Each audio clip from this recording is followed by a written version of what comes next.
prioritize. Yeah, I mean, Twitch is left open here. Jax is left open here. We'll see, just to go through the last ban, Ziggs was banned away by Alliance. Nidalee, Yasuo, the last two bans by SK Gaming.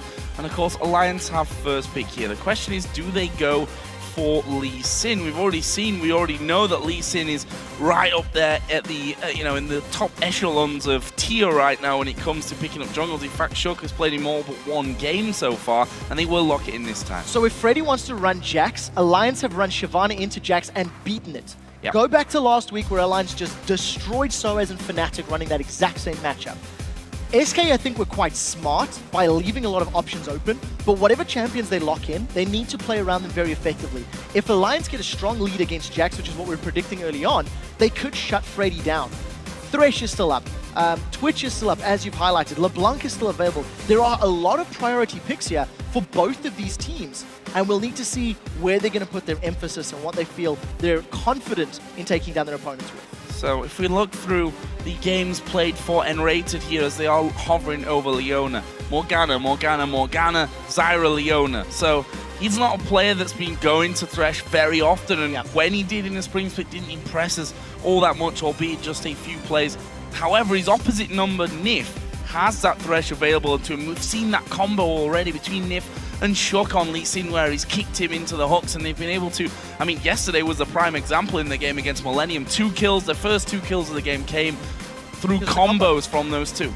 The one thing that does play into Enrated's favor on this Leona is he goes way, way back on Leona. In my mind, he was still one of my favorite Leona players from Europe throughout all of last year. So you've got a very strong engage. You've also got a nice tool to make use of. If Leona goes into a team fight, she can run amok and buy time for Jax to create troubles. But we are expecting that Shyvana, as we touched on, there's no emphasis in locking in Thresh because the supports are off the board. So Alliance can grab 2 more priority picks, and we're most likely going to see SK leaving that mid lane pick to last.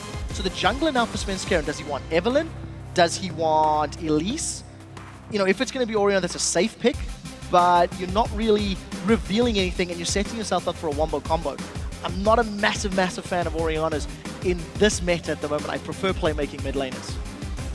And I think at this stage of the picks as well, when you've got the final pick available to you, they've opted to lock that one in. They'll take Elise as well for the jungle here. For Svenskeren, as we mentioned, both of these players, both these jungles are huge Lee Sin players. This time was taken away by Shock. I wonder if they're leaving the AD carry to decide if they want to run something a little scarier, maybe a Vayne, maybe Twitch. You know, something that is less escape, something that if jumped on could be in trouble, but could also carry a game. It is a possibility. If you combo the Shockwave, Leona, the Jax CC, and you put a Twitch, rat-a-tat-tat through all of that, that is very threatening. But again, it is somewhat reliant on the bigger 5v5s and landing everything. What it does play into SK's favor if they go Twitch, they have such great skirmish and pick potential. In the smaller 2v2s and 3v3s, Elise, Leona, Jax, and Twitch are terrifying at finding solo targets, killing them, and pushing towers down. So that is a possibility for SK if they want to run the sneaky rats. I was just about to say, as Alliance, of course, locking the Thresh, we already expected that, but Froggen was thinking about taking the LeBlanc. Lulu's still open. He played Lulu in the first 4 games, actually.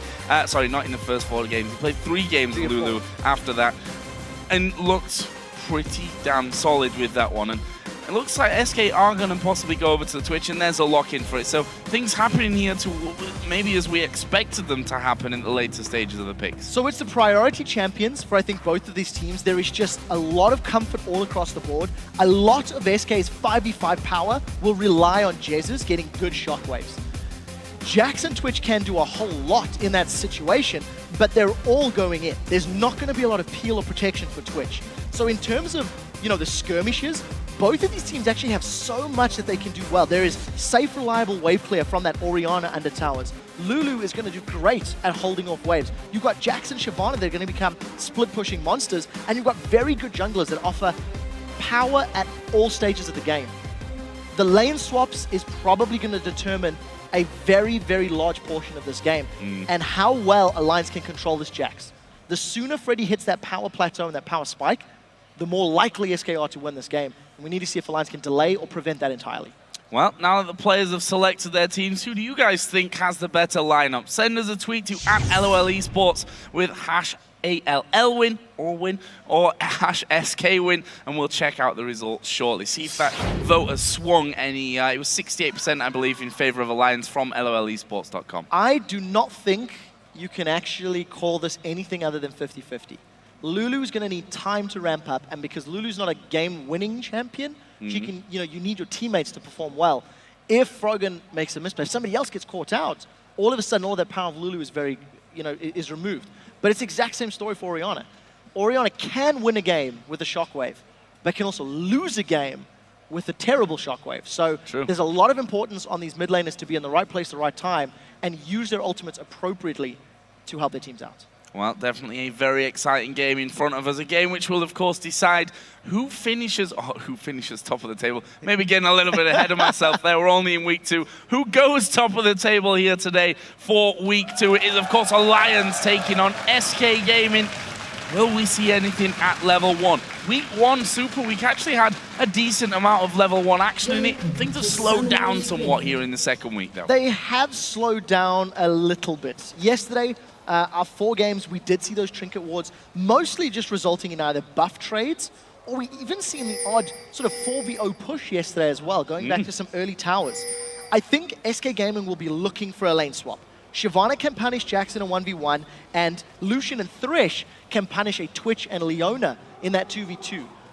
So we'll see if SK try to initiate anything. They've got about a minute left. But for the time being, it looks as though we've got straight up head-to-heads. Initial wards going down, much to the delight of the crowd here, apparently. And both on the bottom side of that river. Nif and Tabs currently on the bottom side as well, as we're seeing over for SK Gaming. So, as it currently stands, of course, still early stages here, only 120 in. Both duos on the bottom side of this map. This could be very interesting. Will Nif and Tabs actually head in? Shyvana and Lee Sin are starting off by the red buff here for Alliance. So it looks like a buddy system start for Shook and Wicked. It'll give Wicked a small advantage in experience if Freddy doesn't go to lane. Now the question is, what does Freddy do with this very first wave? We have seen top lane Jaxes punished in the past for pushing a wave early or just extending past the river, and that is what cost him. That is what's put them in bad positions in the past. There's the vote then, 78 to 22%. It's actually swung further in Alliance's favor here. So you guys obviously favoring that Alliance lineup. And look at this. Tabs and Nif are stood on top of a ward. Enrated, Candy Panda coming in. Nif's gonna, where's he gonna go here? He's thinking, do I go north? Do I go south? Either way, Candy Panda's right on top of him. There's a lockup. Nif in trouble. That is a good play. He will use an early flash. Well, that's a lot of damage from the rat. Will the poison be enough? Or will they turn this one around? Candy Panda now down to less than half HP. But Shook's not got the damage for him either. That is so many summoner spells blown, and I don't know if that was even worth it. At 2 minutes and 15 seconds on the clock, that would have been 230 to 250 gold maximum. So flashes burn. Every summoner spell for the duo lane of Candy Panda and Rated is gone. To be fair, they got heal, flash, and exhaust from Tabs and Nif, but Tabs does have that additional flash to play with.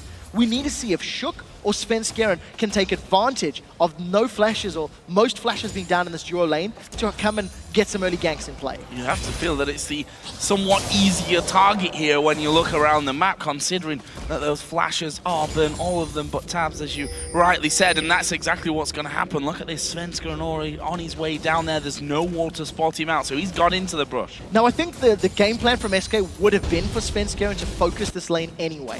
A Lucian Thresh can really punish a Leona in the early stages of the game, because in order for Enrated to get any sort of lane presence or lane dominance, he needs to go all in, which is quite risky. Now we'll see if Enrated decides to fire, but look at the damage Tabs has just done solo. Leona offered no threat to him. Now with Nif returning, oh, they've caught Tabs. Tabs actually taking a lot of damage back there on that front, and you see though the power of Thresh with the flay, with the hook that can come out afterwards. If he times it right, can even stop Leona going in the first place. And there's the hook onto Enrated. No one really ready for it though. Tabs taking a while to reply, but he flashes in, and there is the flash we were talking about earlier. The only summoner spell left in the bottom lane, and he gets Alliance first blood. That is exactly the point we were talking about. Because of Thresh and Lucian having more tools to work with and more range, they punish Candy Panda and Enrated. Svenskeren, for a second time, is trying to look for a gank, but Froggen is very deep under his turret. So that gold does land in exactly the hands that Alliance were wanting it to. Tabs gets near the full amount. It was just prior to 4 minutes. And we just need to see if they can keep punishing it. That flash will still be down for a few more minutes. So if N-Rated bites off more than can chew, there is the risk to be punished and for more kills to be secured. And again, all started, well, you could argue it was all started by SK in the first place, going in there, trying something.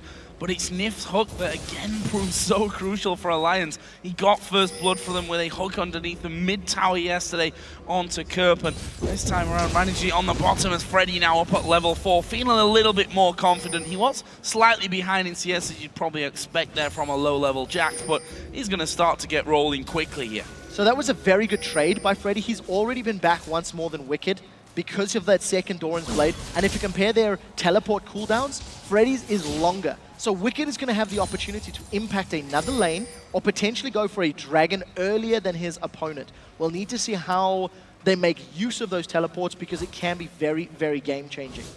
It is interesting to see that SK were very confident to just go for straight-up lanes. And even though Candypan and Rate have given up that, first blood early on, they're not losing out on CS just yet.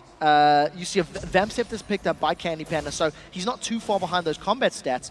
And because of the sort of attention that Svenskeren is showing towards this bottom lane, they could try get some control. Nif and Tabs are going to need to back out because here comes the Spider. Well, Cocoon lands, but there's no follow-through here from SK Gaming. There's no ward to actually spot Svenskeren coming back, but it seems like Alliance were quite ready for what was going to happen then. They'd already started moving backwards in position towards their own tower. No real danger for them, as Shook also coming to this mid lane. Bit of presence to offer some pressure onto Jesus, but it's not really going to offer them anything other than letting them push that wave out in safety and allowing Froggen to go back home for his first shot of the game. Yeah, we do see Svenskeren still hanging around in this bottom lane. Shook's coming to the party as well. They've caught Nif. Oh, Nif out of position here. That's 3 men on 2. Shook's going to have to get involved, and there he is, moving in with the slow, but Svenskeren flashes over, and Rated goes low in this one. Svenskeren, though, is going to be the easier target. Shook going to pick up that one. Can they get down in Rated as well? There's a lot of damage coming in. Tab's not quite got the abilities to make it work for them, but that will end with a 1-for-1. Very good play, and you've given Nif Thresh. He manages to get over to the side wall, place the lantern down, and pull in the support of Shook. Thanks to that additional damage and the fact that Svenskeren had to flash to secure the kill, it just allowed him to get pushed down and killed as well. So it ends up being a 1-for-1 trade, which when you consider, it was SK that started it. SK caught Alliance out, and they responded. That was actually a very good reactive play from them, and it's given Shook that early CS lead, and I think he's been a little more effective in his ganks, although you got to say Svenskeren did get a kill as well. Well, the funny thing is, after we praised both of these teams yesterday for how they moved the map, how they made such fluid transitions around things, this has turned into a very bog-standard game almost, with the duos down bottom, the 1v1 up top, the 1v1 in mid, and the jungler occasionally making his presence felt around the map. What it does do, though, is it puts more emphasis on the dragons. Yesterday, Candy Panda was very outspoken and said that if you have dragon control, you win games in this meta. He couldn't necessarily expand much more than that, but he does feel that it is super important. And when you've got these top laners like Shyvana and Jax who want to split push, who want to dictate the tempo of the map, that is where we're going to have these interesting changes, these interesting moves. And it's Freddy and Wicked that'll need to be starting off, need to be communicating how they're pushing the waves, how they're taking the towers down. The very first invade that we're seeing here from SK, it is a very strong effort onto the blue buff of Alliance. Look at the vision they've got down the line of wards and the support of both Freddy, Svenskeren, and Jez's. But they don't necessarily have the timing on it yet. Yeah, and a little bit unfortunate. I think if they'd have set up more of a trap there for Shook, they may have been able to actually catch him completely off guard. There's the blue buff, just as SK was starting to back away. Shook actually putting a ward over the top as well, so they know that blue buff's there. There goes the teleport inside of the brush, but the blue buff is going to be taken. It was actually the smite from Shook which got that for Alliance, and while it's kept on Alliance's side, it doesn't go over to the target that they'll have wanted it to in the end of Froggen. Yeah, so at the end of the day, resource secured, but more importantly, that's a teleport blown from Wicked. That was a teleport for a blue buff. That is not a good trade. So SK Gaming have got this window of opportunity where Freddy can try to punish Wicked or try to play the rest of the map. We already see a slight difference in builds. As I say that, Freddy just teleports top lane. So he'll have a shorter cooldown, but now there's an engage. Jesus is caught a little bit by Shook. Slowed nicely. Actually will flash away from this one, and Svenskeren comes across as well, but down in the bottom lane it's all kicking off again. There is the culling coming out. Candy Panda won't get knocked down from that one, and Rated actually tanking up most of the damage from that ultimate out of tabs. And it's just due to this lane matchup. Leona needs level 6. Shook is not done yet. Smite is available. He's looking to contest. He's got the support of tabs as well. They're coming up there, and he lose blue buff vision for a second. Regain it back as Svenskeren is going to land the cocoon. Shockwave comes down right on top of him, and Shook will fall here as he tried to contest that blue buff. The blue buff itself was in fact not smite away. It's reset, yeah. I couldn't actually see it there. So Svenskeren of course got the blue off Shook when they got that kill. And that blue buff trying to go and be reset once again. This time Jesus is going to be able to pick that up. So SK, even though they lost the blue buff in the invade, they get it anyway because Shook comes around, they kill him and take both of them. The interesting thing is, what were Alliance thinking? Because Shook goes in, he was overconfident, he didn't necessarily have the support of Froggen immediately, and because he caught those skill shots, he gave up a kill. Now, after losing your jungler, who gave up the blue buff, and then trying to contest, Froggen was forced to flash because of that cocoon. Again, a little bit of a risky play from the members of Alliance, feeling very confident. Enrated is going to look for a fight. He's going in. Oh, the box coming down, the hook catching onto Candy Panda, and this is bad news for Candy Panda, trying to get away from it. He won't know. It's Tabs that picks up that kill, and Tabs now scary again at 2-0-1. 2-0-1 on Lucian, who is already a strong early to mid-game champion. Wicked wants Freddy. Wicked wants Freddy. He's going to get stunned under the tower though, but he flashes in there. Freddy going to go down. Wicked will die as well. One more turret hit will do that. 1-for-1 in the top lane. Trading 1-for-1, but that is a Shyvana with a Sunfire Cape against only the Bilgewater Cutlass. So not a bad trade, considering there's not a lot of tanky stats for Jax to work with over and above his passive. Because of the trade, and knowing that SK had been forced out of that bottom lane, that they got the kill in Candy Panda, first Dragon secured by Alliance, it's given them a nice healthy gold lead, and a very strong start to this game. If they can push Tabs into the important objective battles over the next 10 or so minutes, his early gold lead over Twitch can definitely help turn the tide of those fights and get map control, which is what Alliance will be looking for. Interesting game so far. Just to take a quick look, as we've already gone past the 10-minute mark, 4-3 in kills for Alliance. A couple of 1,000 gold is what Alliance lead with. And as you said, it's the scariness of the AD carry sat on 2-0-1. Wicked obviously feeling very confident in this game as well, diving under the tower there to have a go, get a kill, but die as well in the end to Freddy. He comes back in with that Sunfire Cape. 10 CS lead that he currently holds over Freddy. If he's going to be that confident once, I expect it to maybe a recurring theme for Wicked up top. I agree, and I almost wonder why he didn't try it earlier. You know, if you do play the Shyvana matchup earlier on and you can force Freddy to burn through some of his mana, it does allow you to play quite aggressively. But because Wicked went tank instead of sustain, instead of going for like a Blade of the Ruined King burst, which is what we've seen from Korean Shyvanas, it does limit your aggressive plays. It does limit your aggressive movements. Nevertheless, advantage in CS to Wicked. He has made the first move and forced Freddy to go under the tower. But the roles are reversed in the mid lane. Jesus actually has a small lead over Froggen, which I think is somewhat expected in an Orianna matchup because of the abilities. But Svenskeren now wants Tabs and Nif. Can SK get revenge? Who are they going to go for? Nif actually was a target, but he flashed underneath the tower. Svenskeren taking a lot of aggro as the culling comes out. He will just repel away from it. But aggression from Tabs gets himself the one kill. Froggen's actually headed down from this bottom lane, from the mid lane as well. Not sure that they've got the damage here, and rated extremely low from it. But can they get in position? Tabs still trying his best as he goes back in here. Surely this means Enrated's dead, but Tabs will surely pay the price as well. He does go down. Finally, the shutdown comes in from Jesus. That's very important. The bonus gold from the shutdown landing in Jesus' back pocket as his very first kill. That was a poor dive from SK. They focused the support, Tabs was left uncontested, and all of the CC was blown just on Nif. Candy Panda was tanking the turret the entire time. So because Tabs, this is exactly what you're going to see playing out. Svenskeren comes from the sideline, and Tabs just melts his HP. Now the turret gets 1 and 2 hits onto Sven before instantly turning to Candy Panda. They wanted that turret aggro and rated first. If Candy Panda and Svenskeren had more time to deal damage without being shut down by the turret, they would have turned that one around. Good roams from both of the mid laners to get you in time, and you don't expect to ambush re-engage. I don't think Alliance could have prepared for that at all. So a nice turnaround at the end of the day to give SK, I think the kill advantage coming out of that one. But again, they're still playing a little bit from behind, and it's not over yet. Jez is actually having to flash there in the mid lane. Shot needs to be careful though, although with the support of Tabs and now Froggen and Nif coming up from the river to this mid lane, they may even put a case forward that they're going to do some pressuring of their own. In fact, Nif waiting off to the side, the hook comes through, but he's missed there. Actually, they had vision of Nif because of the ward that was placed a little earlier on. Either way, 4 people beats 2 people, and SK have to back away from that tower. Actually, they may have to back away from the inner tower.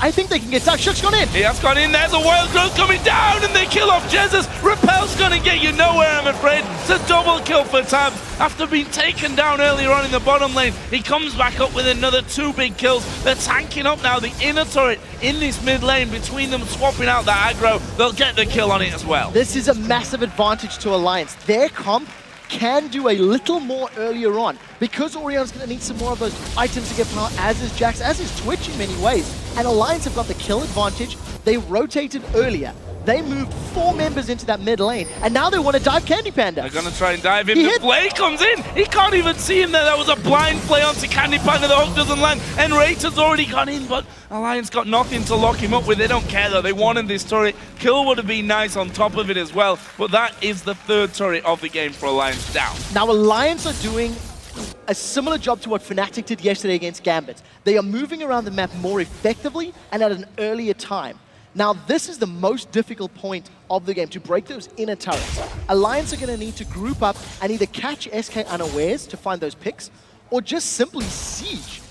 They don't necessarily have the strongest siege powers, but because they've got an advantage, a couple thousand gold, and they have a very strong dive squad with that Lee Sin, Shyvana, and Wild Growth, they can force objectives if they feel they want to. I'm expecting them to just go top lane, push that outer turret down, and get deep vision in SK's jungle, and then just try to slink in between SK as SK are pushing the lanes.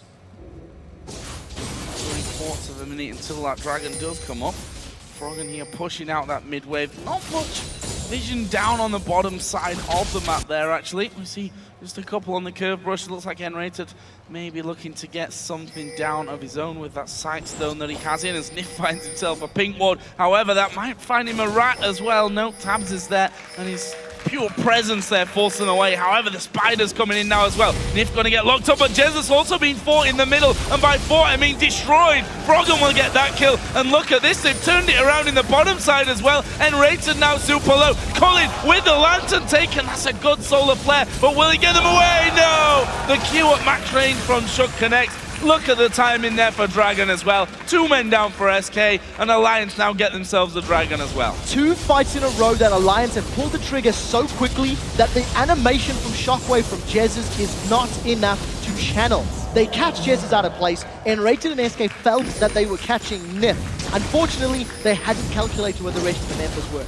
SK give up the kills, they give up the Dragon, and they are now 6,000 gold down. This is a very, very strong start by Alliance, but they still need to get deeper. They still need to get that last outer turret down and get more deep vision. Look at the ward placements here on the blue side of the map from Alliance into SK's jungle, and they're starting to do in the red side as well. Wicked has a 2-level advantage over Jax, which is massive at this point in the game. Yeah, and close to a 40 CS lead over him as well. And this is the thing, Wicked has already played against 2 Jax. Against Fnatic he played against Jax. Against Gambit he played against Jax. And that's Soaz and Darian, 2 extremely good top laners.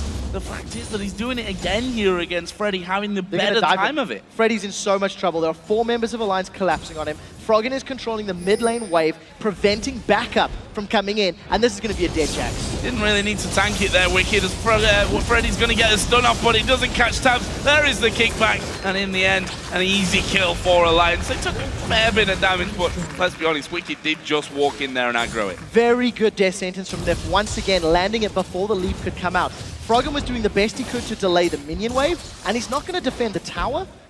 I don't think. One more hit. Oh, wow. Wow, they've got Froggen. They've caught Froggen out, but there's the Wild Growth coming in. They're throwing everything at Froggen here. The Shockwave goes in as well. And yes, they're going to take down... What? Froggen? Are they going to take down Froggen? He's running away from it. The shield on him. Svenskern's going to try to dive. Froggen is turning around. Doesn't get the kill there on Svenskern. So very close, though. But in the meantime, the inner turret in the top lane was taken away, and now Wicked coming across the side. That's a brilliant repel. They managed to lock him up with the rest, and Wicked giving a kill up there for nothing. Bitten off a little more than he could chew, but there was no way for Wicked to know that the rest of SK were there. You anticipate if Svenskeren goes that deep on a dive, you're not expecting the rest of his team there to back him up and play. It's kind of like, you're on your own mission, bro, deal with it. Unfortunate for Wicked, he burned his teleport, gave over another kill. But Froggen, with the nearly godlike escape there, really pulled SK on a loop, really prevented any further damage. Had Froggen just been bursted down quickly, SK could have used their numbers advantage to get an inner turret of their own.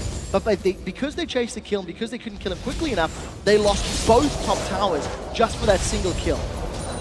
So close to him getting away, and after I'd already resigned him to his death there, saying he wasn't going to get away. I was right in the end, though, so I didn't look like the idiot that I thought I was going to after he starts sprinting out with a shield on him. So where does that leave us then? We've gone past the 20-minute mark now. 11-7 Alliance leading the kills, 6,000 gold lead, 5-2 up in turrets. Everything honky-dory for Alliance right now. It really is, but if you actually take a look at the gold difference between the champions, Shyvana is 1,200 gold ahead of Jax. If you look at the AD carries, 2,200 gold separates Tabs and Candy Panda. That's basically a BF sort of Vamp Scepter at this stage. It is very, very high difference in combat stats. And I like the fact that Alliance are forcing themselves into these group engagements. They're putting themselves in the 4v4s. Now, Candy Panda, he wants a bite of Tabs, but Nif knows about it. Nif is hiding just out of vision. So he's anticipating Candy Panda's movements and would have been there to help him if needed. And that's something that we've seen all Twitch play. I mean, that's where Twitch, of course, excels. Once you get the Blade of the Ruin King, actually going Brutalizer as his second item, you're trying to sneak up on someone and get the damage in to win out on a 1v1 scenario. But this is dangerous for SK. Wicked is flanking off to the side. He can come flying through at any point with that Dragon's Descent. 4 men now there for SK, but it's 5 versus 4. Jax is finally going to join from the back. This is exactly what we talked about. Alliance have got a lot of deep vision in the jungle, and they are brute forcing their way into this one. The culling used just for poke to try and force SK back. They've got Sven! Walk onto Svenskeren, they just about bring him into box range as Freddy comes forward, 2-man shockwave, Sun comes in as a wild growth, isn't going to be enough to save Froggen, but the kill's coming back as well here for Alliance. No, they didn't get down enrated, he was able to flash away, and that is not a bad defense whatsoever. 2 men taken, the poison there finishing off Wicked. That's the problem. Alliance, they found a pick, but it wasn't on the most ideal target. Svenskeren is able to repel away. Even though Alliance had a strong gold advantage, they weren't strong enough to go for the all-in. And as soon as that 2-man stun came down from Freddy, Alliance realized they needed to back away. The key thing to note is just how much damage Sven's going to avoid. Shook is waiting on the sidelines, he's waiting to get involved, and as you highlighted, the wild growth, it kept Froggen alive for a few more seconds, but unfortunately, because he was stunned by Counter-Strike, he couldn't do anything further. He couldn't get more Glitter Lancers down, he couldn't get more shields out, and it was just a strong play by Candy Panda. The poison's actually going to tick him down and get that kill. Alliance, good attempt, and I think slightly poor execution. They shouldn't have gone in on Sven, they needed to look for a different target. Wondering now then how that bodes for confidence levels more than anything for Alliance after trying to get in there on the inner turret. The final inner turret, we should also mention, is left standing on SK's side of the map. Are they going to be thinking about stacking up with five men here once again? Problem is, we're now 22 minutes in. We look towards Freddy, whose Blade of the Ruin King was done earlier on. The Trinity Force will be done here soon. Candy Panda is going to stealth in there. They get the slow onto Nip, but that is a brilliant play, and that's exactly why the Thresh does so well against Leona. Yes, and Enrated held onto his Solar Flare for such a long time. He really didn't want to commit that Solar Flare, probably because Dragon is up. Had he been able to guarantee lockdown Shook and get a kill on Shook, I think he would have thrown it in there. Get the smite out of the equation. Shook may look for a steal here, Joe. Dragon's going very low. SK going to look to burst it. Q lands on Svenskeren. Is he going to pull through? Yes, he is, but it's taken already by SK Gaming. And close stuff there. In the meantime, Wicked is just saying, okay, I'm going to push this one out. Let's push the top turret all the way down to half HP. The inhibitor turret there left open for Wicked. Freddy actually came back here and we can see that Froggen is around as well, but he may just be caught out. Cocoon will actually miss, and now they change path up to the top side. Froggen has to flash away. Very quick flash from Froggen to get out of the danger zone. You were touching on Freddy versus Wicked a moment or two ago, and I want to highlight Freddy's build. He still has not gone tank. He's going for a Trinity Force as a second item. Tabs should kill Candy. Oh, this is going to be close, I think, with the Blade of the Ruin King coming through, and it will be Candy Panda taken.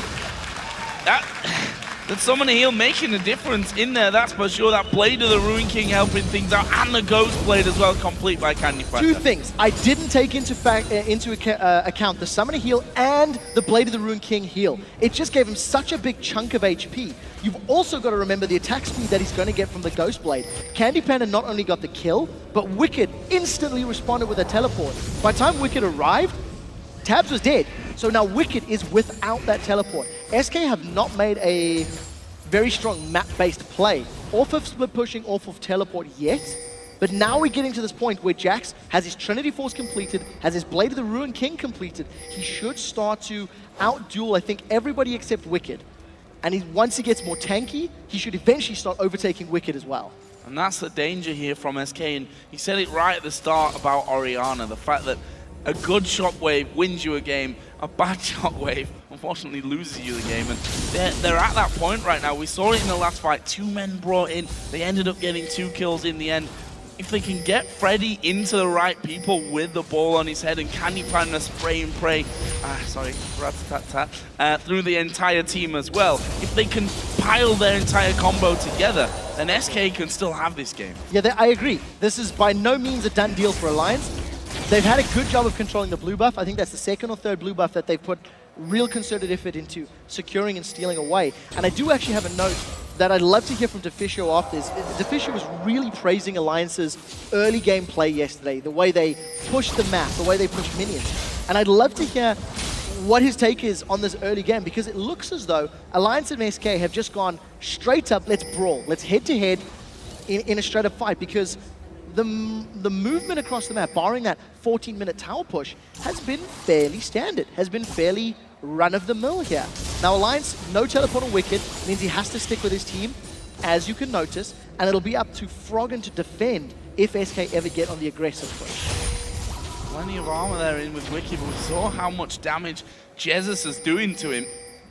Taking a good 15-20% of his health away with just a small combo there as they clear out for wards, and Alliance are already over by the Baron, and with that scan scene, okay, SK have no wards in there. I don't think either of these teams are risky Baron teams, if we can categorize that kind of team. Not risky Barons, but both of these teams can pull the sneaky Barons if they find an opportunity, especially because of the damage that both have. With Blade of the Ruin King on Wicked, as well as Tabs being as fed as he is, they can burn through that Baron very quickly if the opportunity presents. But I think neither SK nor Alliance will be caught out of position quickly enough. Candy Panda with the ambush, I think this is a little optimistic, but you can't blame him for trying. If anyone from Alliance stuck around, he could find the kill. For SK, they need to find a pick. That's the thing. They need to find a pick, allow Freddy to get some more farm, maybe get a little tankier, and now start playing the map. I'd like to see Freddy split pushing and pulling some threat, and then SK finding the pick with their, very strong Elise, Twitch, ambush, surprise, repel attack. Think back as well to the Challenger playoffs from the spring split, when it becomes quite relevant since Woolite is now with the Copenhagen Wolves, but they use the Orianna Twitch combo as a kind of stealth bomber device to get the ball right into the middle of the team. It was moderately successful. The problem is that your Twitch is in the middle of the team as a hook lands onto N-rated. I'm getting excited for nothing, though. They're not going to follow through on that. That's hesitation from earlier. Because Nif landed a hook on Svenskeren and instantly threw the box down, which basically cost Alliance that team fight. Had that box been used later, it would have been more beneficial. Smart call from Nif. They don't want to throw all in because they didn't have vision. Wards had been denied by SK. So blue buff gets taken away. Sven's in trouble. Alliance are committing to this fight. Look for the solar flare. He's going to come down. There's a shockwave onto Shooker Frog, and it didn't really do much damage. Will hold them back. The solar flare used. Svenskun's dead. Jesus is dead. This is going badly for SK Gaming. Freddy wasn't even there. He was down on the bottom side and has not teleported up there just yet. He got himself the tower. Now will teleport in, but now it's about rescuing Baron. This is a 3 versus 5, and Rated's gone in. He's gone in front. Froggen's gone very, very low. Can he finish him off? Yes, he can. It's Candy Panda that gets that. He's going untamed at the back, but finally they will spot him. Freddy doing a lot of damage as well. Candy Panda in the end gets the kill onto Nif. 3 men left alive for an Alliance.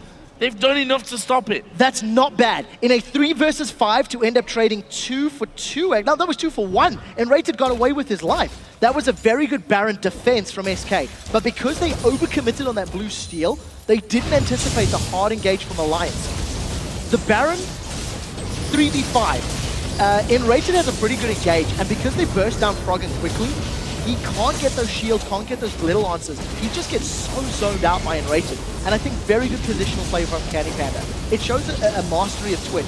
He hit multiple targets with that Rat-a-tat-tat, got the damage down that he needed to with his slightly unorthodox build, and if Candy had been stronger earlier, and this has been a different build, that could even have been, more kills from the situation. But I think props to SK for defending. They needed to. They couldn't give up the Baron and run the risk of being engaged upon. And it's actually led to them grabbing a 30-minute Dragon, which is basically in max value.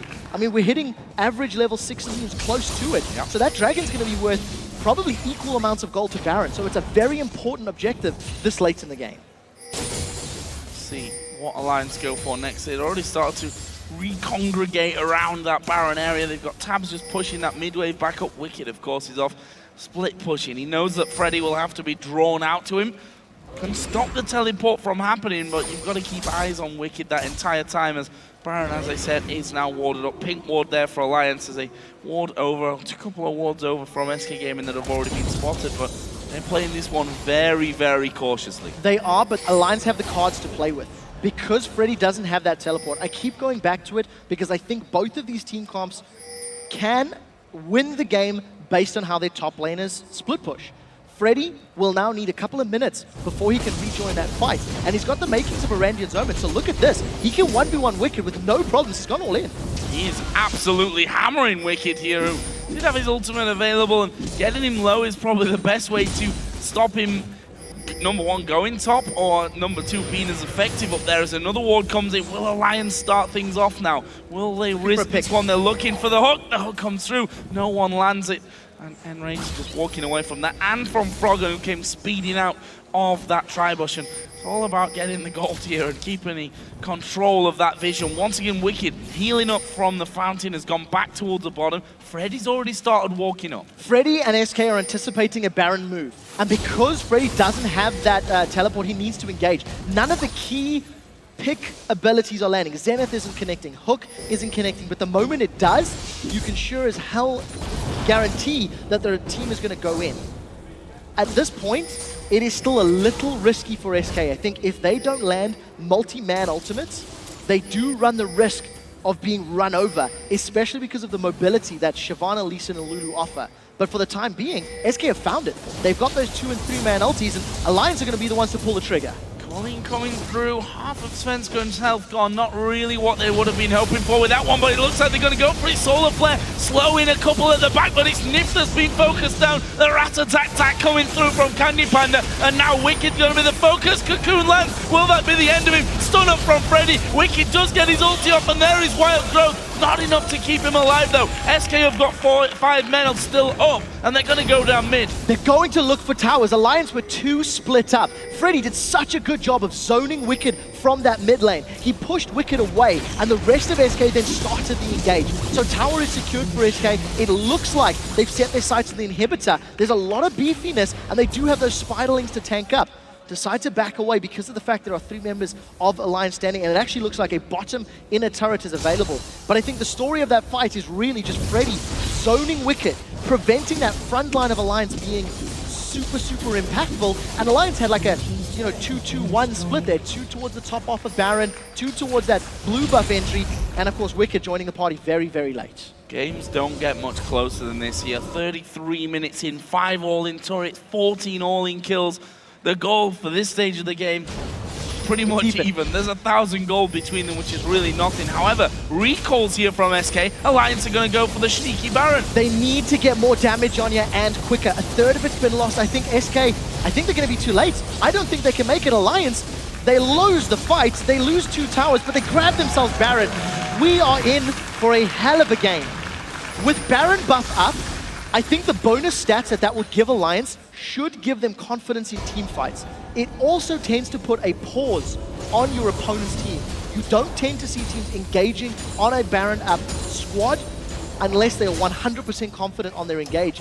And I don't know if SK are there yet. I don't know if their fights have been that good. It's really about Alliance maybe misplaying and mispositioning. But nevertheless, gold advantage, now back with Alliance, as well as that buff. Well, if you can even call it Minutely. gold advantage right now. Really not a big difference between them.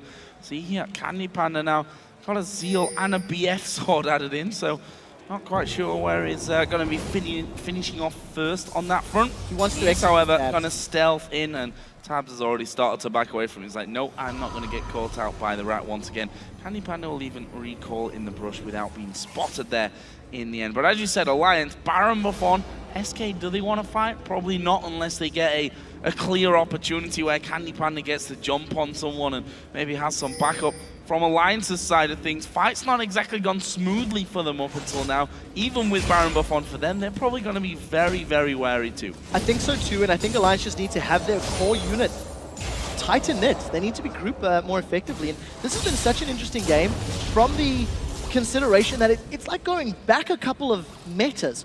Alliance have put so much emphasis on blue buff control. We've had straight up head-to-head fights. We've seen engages around Dragon. It hasn't been about catching your opponents unexpected at towers and pushing them around the map with vision and with wave control as much as we've seen from both of these teams up to this point. So, with the gold this even and with Baron, Alliance have decided they want to go for this quasi-siege, and they're going to repeat what they did 20 minutes ago. Deep vision in the jungle, they're just going to sneak a tower away. SK now caught unawares and now caught unable to defend. And Alliance, they've already got a small advantage from this Baron. What more can they do with it? Well, that leaves just one tower up for both teams outside of the base. And of course that is with Alliance in the top lane there, the inner turret. But the rest of the map is wide open. 36 minutes into this one, and there we see it again, how much damage Wicked actually is going to be taking. They've gone on towards Orianna. Wild Growth comes onto Shook, but they may have thrown too much in there too early. Wicked going to go low. So let's go from the side, and there is the Shockwave coming out. Wicked able to stay alive from this one, and Svenskeren will have to repel away from the minions. So close there for Alliance. It really was, and if Jesus didn't have his flash available, that could have gone so differently. Jesus instantly flashed away from Shook, who dove onto him with that Sonic Wave combo. And because Jesus wasn't kicked into the middle of the fight, or the Alliance team, he manages to get off a 3-man Shockwave, followed by the Solar Flare. This is the play. The flash was so good from Jesus reactively after the attack animation or the cast animation had come down. And this is the combo we were talking about. It was actually just 2 members of Alliance, but I think the key members, Nif being on the front line, he then does a great job with the box. That box was so good at zoning escape, prevented re-engage. Alliance at Baron, Dragon, they regen, they're on the siege again. Going for Freddy there.